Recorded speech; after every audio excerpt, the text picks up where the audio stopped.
Nous allons maintenant passer au dernier projet présenté aujourd'hui, donc le projet Eagle Edges, qui va être présenté par Maëlys Lopez de Terranis et David Chérine de l'Institut national polytechnique.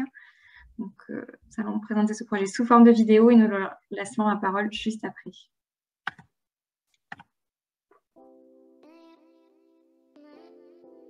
Les haies jouent un rôle clé dans nos paysages agricoles. En plus d'être des corridors écologiques au sein de la trame verte, elles constituent un refuge majeur pour la biodiversité et rendent de nombreux services écosystémiques comme la protection des cultures et des animaux ou de la ressource en eau. Elles permettent également de lutter contre les inondations ou l'érosion des sols. Les structures bocagères sont des alliés de la transition agroécologique. À travers leur biomasse aérienne et racinaire, elles peuvent fournir de l'énergie tout en stockant du carbone dans les sols. Elles constituent ainsi un des leviers reconnus d'atténuation du réchauffement climatique.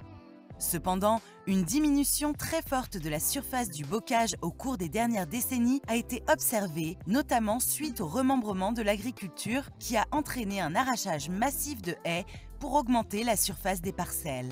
Aujourd'hui, les politiques publiques environnementales européennes et nationales soutiennent la protection et la replantation de haies. Mais il n'existe pas de solution opérationnelle permettant d'évaluer l'impact de ces politiques. Le projet Eagle Hedges a pour ambition de répondre à cette problématique. Il est le fruit d'une collaboration entre les acteurs du privé, Terranis, de la recherche, d'INAFOR, INRAE, INP, du public, IGN, OFB, CNES, et un réseau de professionnels du milieu bocager, AFAC. Le projet Eagle Hedges a deux grands objectifs. Le premier est l'objectif dit d'extraction, avec la mise en place d'un service opérationnel de détection et de suivi du réseau bocager à partir de l'imagerie spatiale permettant de produire une cartographie des haies à la demande et de mettre à jour des produits existants comme la base de données haies de l'IGN. Pour réaliser le premier objectif d'extraction, le service s'appuie sur l'utilisation d'images de télédétection spatiale ou aéroportées à très haute résolution spatiale, ainsi que sur des modèles 3D issus des satellites Pléiades et Spot 6-7 ou de la BD Ortho et du LiDAR HD de l'IGN, intégrés dans des algorithmes d'intelligence artificielle. Le second objectif est celui dit de caractérisation, avec le développement d'un outil robuste sous forme d'une boîte à outils dénommée Hedge Tools, un outil open source qui permet la caractérisation des haies d'un point de vue morphologique, structurel et fonctionnel afin d'évaluer les rôles et les services écosystémiques qu'elles rendent. Cette caractérisation se fait par le biais d'indicateurs métiers standardisés créés pour répondre aux besoins spécifiques de programmes nationaux en cours comme le dispositif national de suivi du bocage ou aux besoins de structures spécialisées qui développent des actions autour de l'arbre hors forêt au sein des territoires. Eagle Hedges est un projet d'envergure pour l'évaluation et le suivi de l'état du réseau bocager français. Grâce à une coordination entre différents acteurs institutionnels et professionnels, à l'appui scientifique et au développement de nouvelles méthodes qui font appel aux données spatiales les plus récentes, Eagle Hedges contribue à démontrer le rôle et l'utilité des haies dans la résilience des territoires face au changement climatique et dans le maintien de la biodiversité dans nos paysages.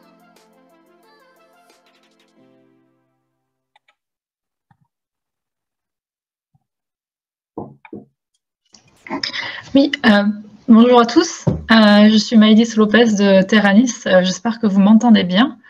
Donc je vais très bien. Je vais poursuivre la présentation du SCO Eagle Edges et ensuite ce sera David qui terminera.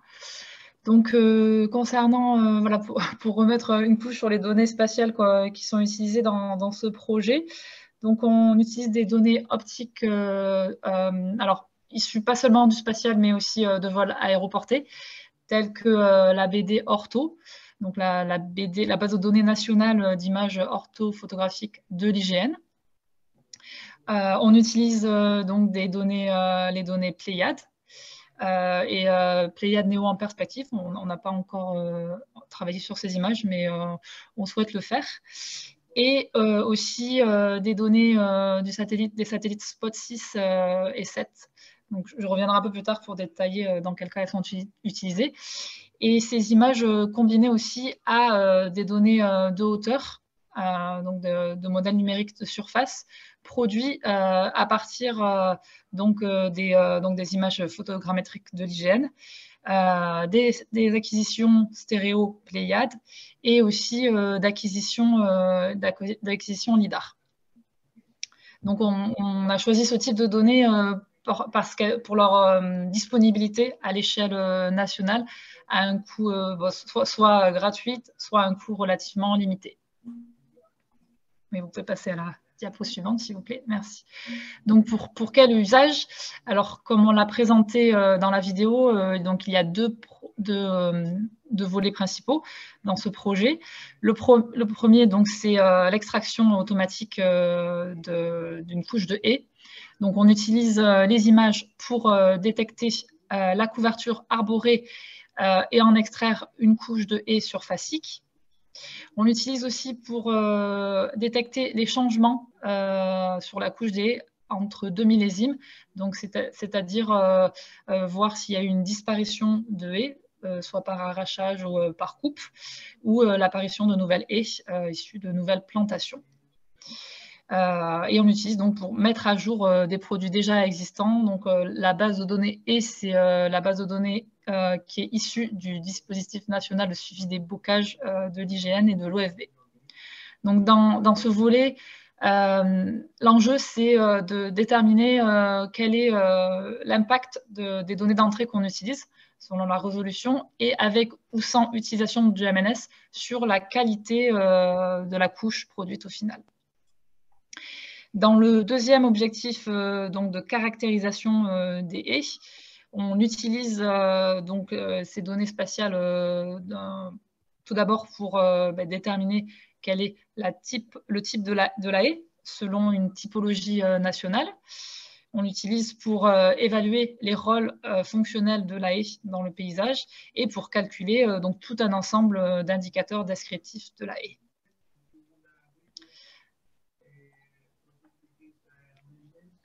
Donc, à quelle étape en sommes-nous dans le projet? Donc, c'est un projet qui dure 2 ans et qui a démarré donc début 2021.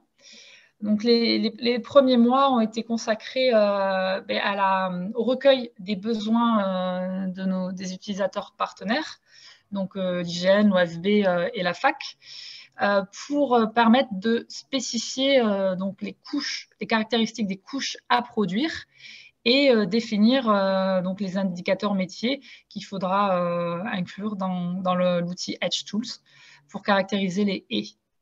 Donc, c'est notre premier livrable, donc la spécification de ces couches et ces outils. On a aussi recueilli des données terrain pour la calibration et la validation de nos algorithmes et des outils. On a fait aussi des visites terrain pour rencontrer la fac. Et donc là, on est au début du développement de la solution. Donc, on fait nos premiers résultats d'extraction et les développements de l'outil Edge Tools. Donc, pour détailler un peu voilà, tout ce qu'on a commencé dans le cadre de ce projet, donc on a défini des zones pilotes donc pour tester nos outils avec nos partenaires. Donc, c'est nos partenaires qui ont proposé tout un ensemble de sites, si possible, bien répartis dans toute la France pour avoir une bonne représentativité des différents types de bocage de la France.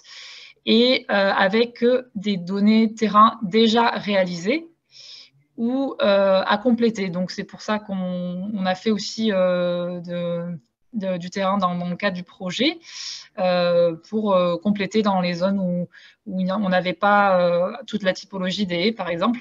Donc, on a fait une première sortie en mai donc avec la fac pour s'accorder sur les indicateurs à relever et comprendre la méthodologie qui a été mise en place par la fac pour décrire les haies.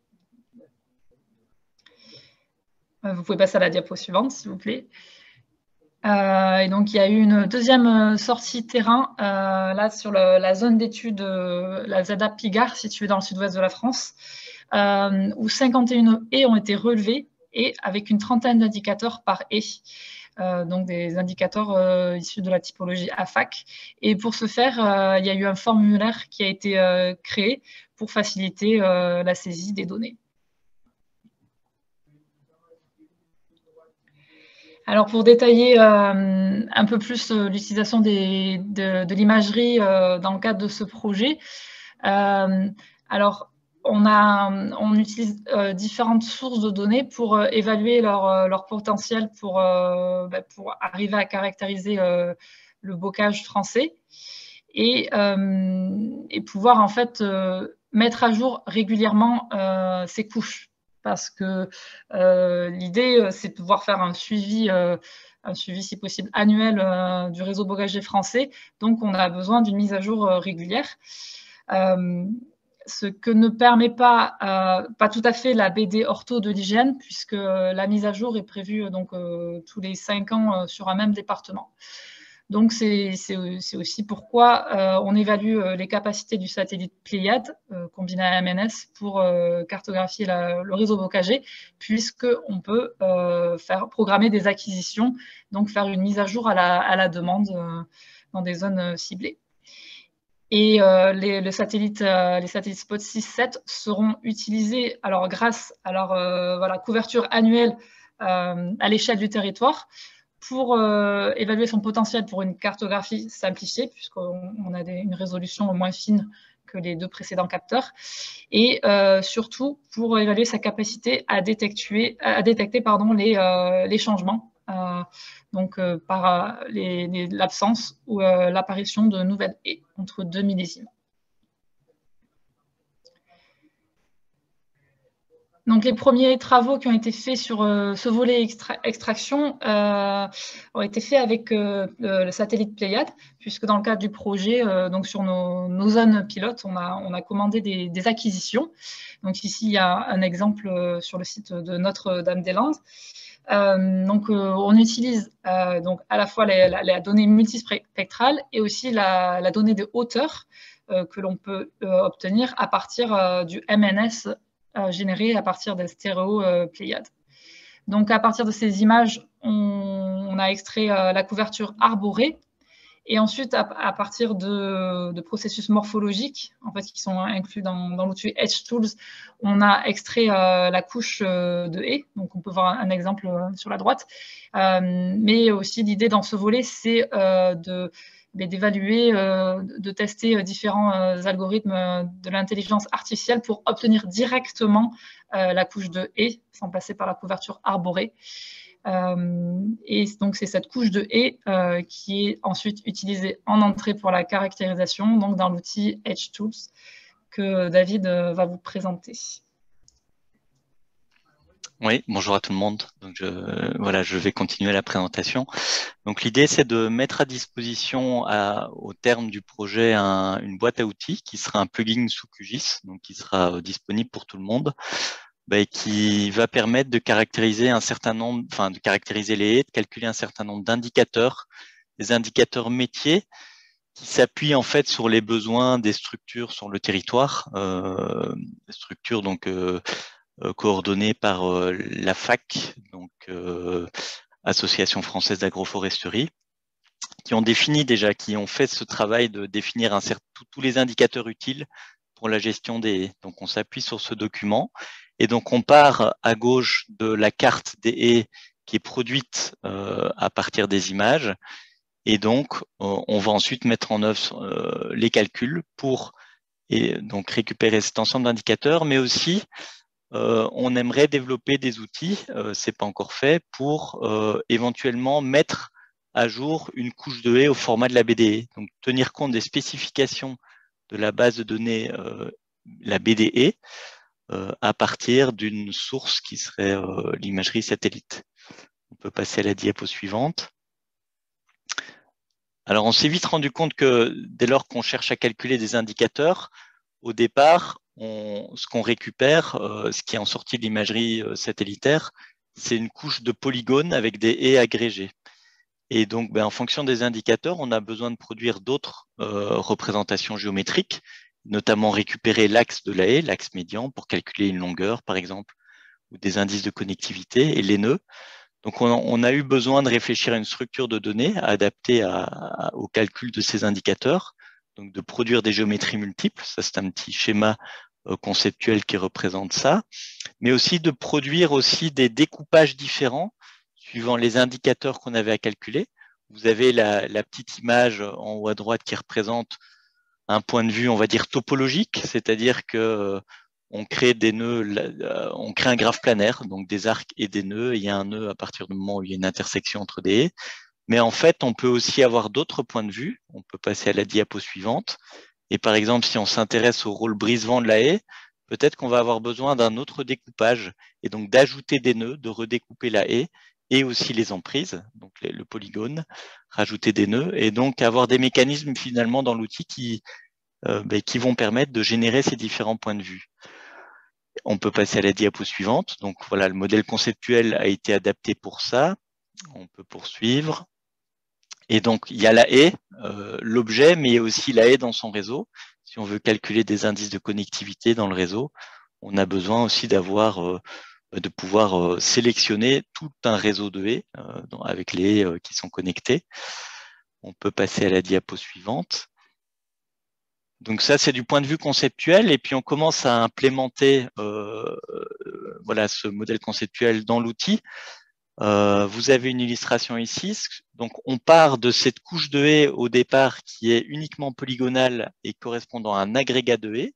Et puis on crée des axes médians, on crée les nœuds associés. On peut poursuivre. On redécoupe les emprises de haies pour individualiser les haies, ce qui n'était pas le cas au départ. Et finalement, c'est un peu les fonctions élémentaires de pré-traitement avant de pouvoir calculer les indicateurs. Si on passe à la diapo suivante, voilà, on peut imaginer d'autres façons de découper. Ici, c'est un découpage de la haie tous les 30 mètres, si on a besoin de calculer les indicateurs tous les 30 mètres. Si on passe à la suivante, voilà, ici, c'est par exemple des transects qui sont créés perpendiculaires à l'axe médian de la haie, pour calculer une largeur moyenne de la haie. Et donc, cette information-là, on va la rajouter dans la table attributaire de l'objet. Et un autre exemple, voilà, ici, c'est donc un découpage du polygone en fonction des étages de végétation. Donc, c'est simplement une coupe sur la hauteur à partir d'un modèle numérique de hauteur pour redéfinir un petit peu les limites de la haie en fonction de ces étages. Voilà, ça, c'était juste pour illustrer les premiers développements autour de ces indicateurs qu'on associe ensuite à chaque objet. Diapo suivante. Alors, quels sont les liens avec les autres projets SCO ou au-delà? On a eu une réunion d'échange avec le projet SCO Flood, donc qui s'intéresse à l'analyse d'événements hydrométéorologiques et l'impact que ça a sur les territoires, et notamment à la compréhension du rôle que peuvent avoir les haies sur les inondations. Donc, on a pu échanger avec eux. Il est prévu qu'on produise une carte de haies sur leur territoire, le bassin versant du Fresquel. On a aussi des liens avec deux autres projets, mais en fait dans lesquels on est impliqué. Donc, un projet qui s'appelle Tel Agrofor, qui s'intéresse à la cartographie des parcelles en agroforesterie au sens large. Donc, des parcelles, par exemple, entourées de haies, mais pas que. Ça peut être aussi des parcelles en agroforesterie intraparcellaire. Donc, il y a des arbres au sein de la parcelle sous forme d'alignement. Et puis, un projet qui vient d'être déposé aussi, où on va se focaliser sur le rôle brise-vent des haies, en cherchant notamment à caractériser la porosité optique des haies à partir de données LIDAR, de façon ensuite à estimer le rôle brise-vent, de quelle façon la vitesse du vent peut être freinée en fonction de cette porosité, la largeur de la haie, un certain nombre d'indicateurs morphologiques de la haie. Voilà, donc avec d'autres partenaires. On s'arrête là. Merci. Si vous avez des questions.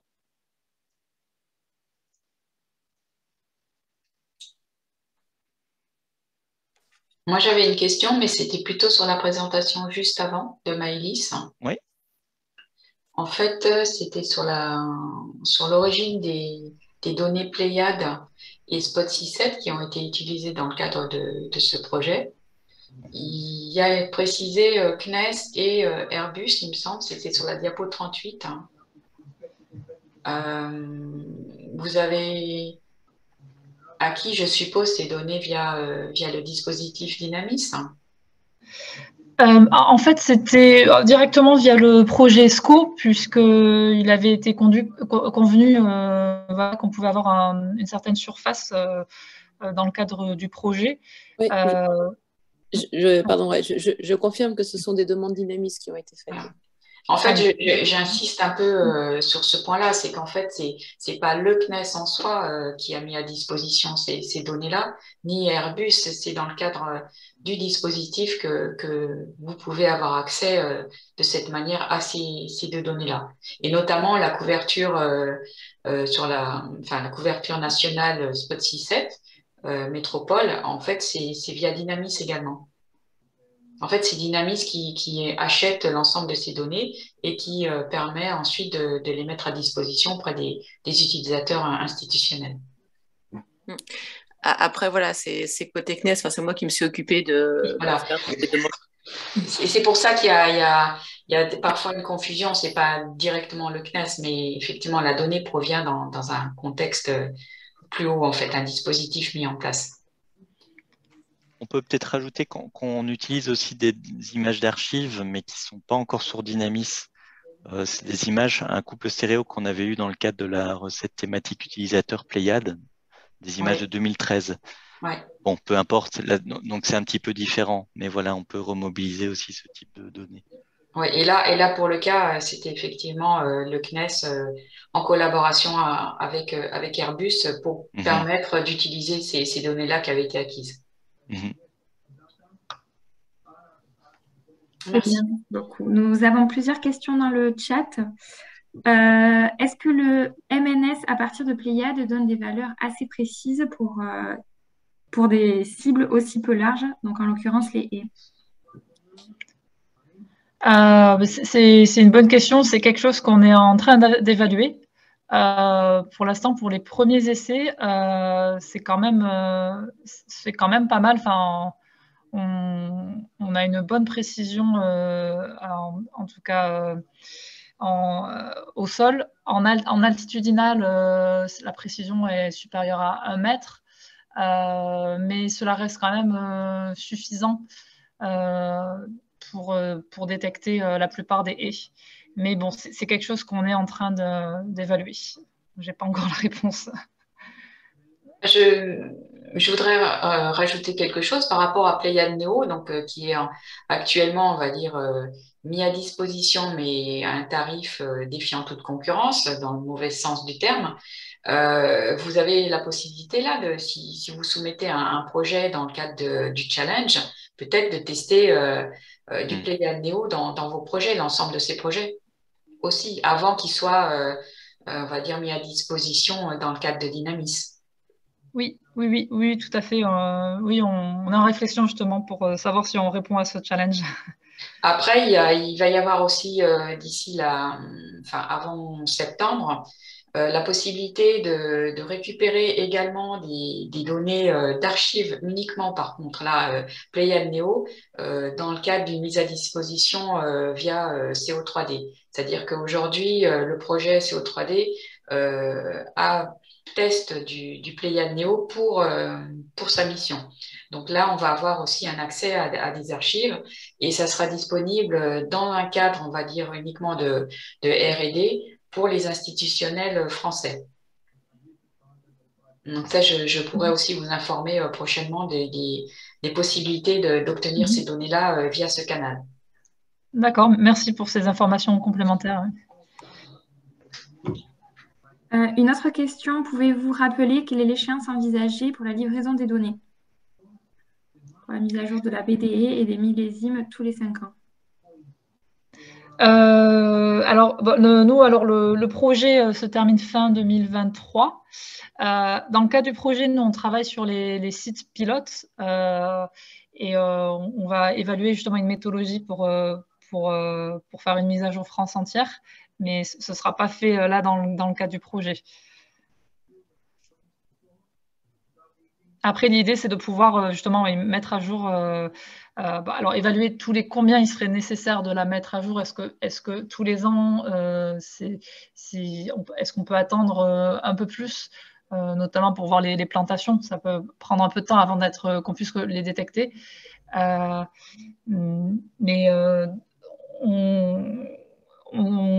ce sera fait en fait à la suite du projet. Voilà, évaluer quel est le potentiel et la méthodologie et le coût à mettre en place pour faire mise à jour France entière de la PDE. En fait, c'est ça, il y a deux aspects. Il y a d'un côté proposer un service qui permet de le faire, et puis un outil associé qui à l'issue de l'étape d'extraction, met en cohérence la donnée E par rapport aux spécifications de la base de données E de l'IGN.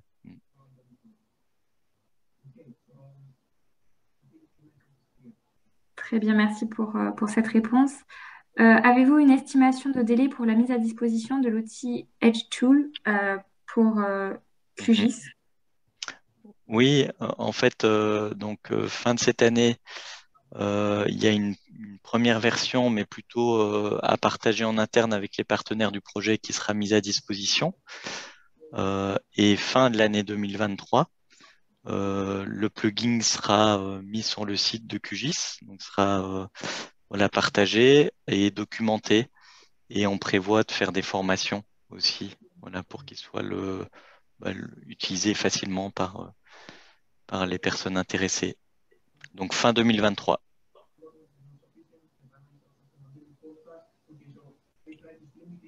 Merci. Avez-vous d'autres questions?